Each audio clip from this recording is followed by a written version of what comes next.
ধন্যবাদ বন্ধুগুলা।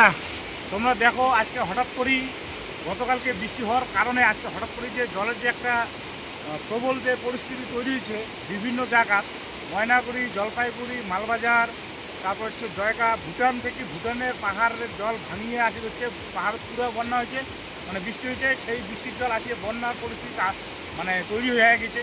তো আমার বাড়ির পাশতে বাঁধ আছে, অর্থাৎ পঞ্চানন সেতুর পাশে অর্থাৎ মানসাই নদী, পঞ্চানন সেতুর পাশতে বাঁধ আছে। এই বাঁধের একটু না যা পরিস্থিতি তৈরি হয়েছে তোমরাগুলো দেখো, তোমরাগুলো আমি এখানে দেখান যা পরিস্থিতি, মানে জলের যে গতিবেগ তোমরা দেখলে বুঝবেন। তো তোমরাগুলো দেখান, দেখো ততক্ষণে।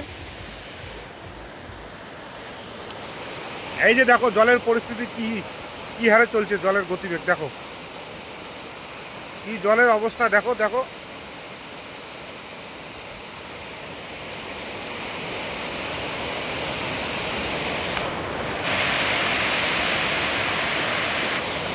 এই যে দেখো জলের অবস্থাটা দেখো,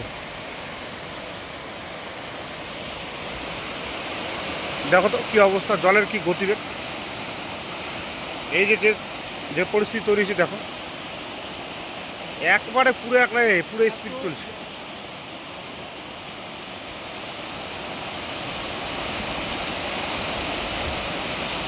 দেখো কি অবস্থা, যে এইরকম সিচুয়েশন তৈরি হয়েছে। তো যার জন্যই আর কি আইসা জলের পরিস্থিতিটা দেখার জন্য, কারণ নদীর পাড়ত বাড়ি হলে যা হয় সব কিছু দেখি লাগে, কারণ হামাল্লার বাড়ি হচ্ছে নদীর পাড়ত।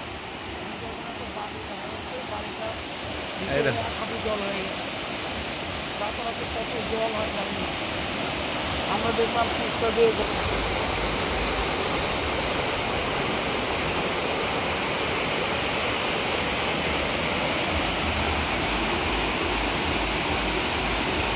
নতুন ভয়েস দাও, বন্ধ করলাম, ভয়েস দাও।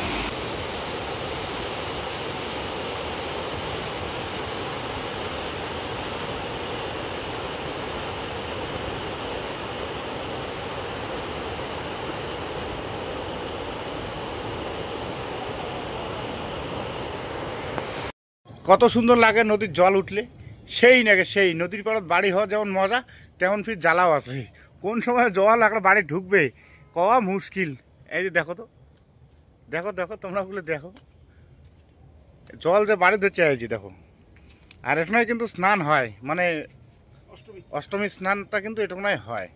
আর আজকে দেখো কি জলের পরিস্থিতি দেখি, এটা কি কায় করবে, এটা নদী।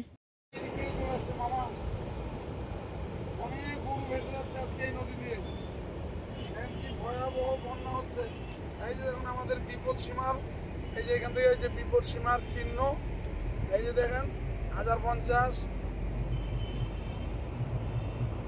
এই যে 1000, এই যে 950, এই যে 900 গেল রে, এই যে